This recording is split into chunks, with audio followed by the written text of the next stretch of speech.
Joining us right now, former presidential candidate Dr. Ben Carson. Dr. Carson, good to see you. Thank you so much for joining us this morning. Thank you. Your response to the New York Times story today. Well, it's disappointing when you see that some of our major media is so dishonest. But of course we all know that they are, and that's why they don't rank very highly amongst the populace anymore in terms of honesty and trust. But you would think at some point the press would recognize that if our country goes off the cliff, they're going off with it. They should be working to be honest, decent, to inform people about what's really going on, not manipulate the situation, not choose sides. That's the reason that they're the only business in America protected by our Constitution.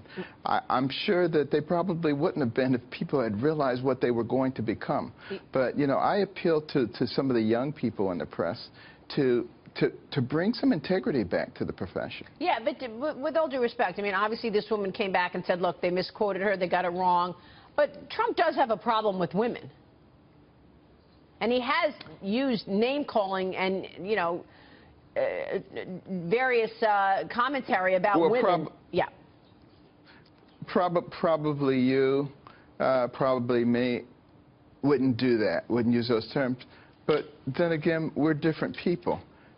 Everybody's different. And in a perfect world, no one would do things like that. No question about it. Yep. But we're not in a perfect world. Right now, we're in a terrible world. We're in a place that really is going to require us to begin to focus on what the real issues are. Dr. Carson, I just want to point out something, though, because that's freedom of expression, right? That's the First Amendment. That's Donald Trump can express himself in a way that you might not choose to use the same language. But that kind of goes to the freedom of the press, though, even though it is really up to the American people to decide what they want to read and what they want to pay for. But you do acknowledge that we need that constitutional protection for the press, right? Without question, we need it. But I'm just calling on the press themselves to rise above the temptation to have an agenda and to try to manipulate people, and instead do what you're supposed to do, which is inform the people of everything on all sides so they can make intelligent decisions. Dr. Carson, you're leading the search for Donald Trump's vice presidential pick. You could argue that the article in the Times this weekend is a certain kind of vetting of him, whether it worked or not. What are you looking for in the vice presidential pick? What would you like to see? And what kind of personal qualities do you think Donald Trump needs on the ticket?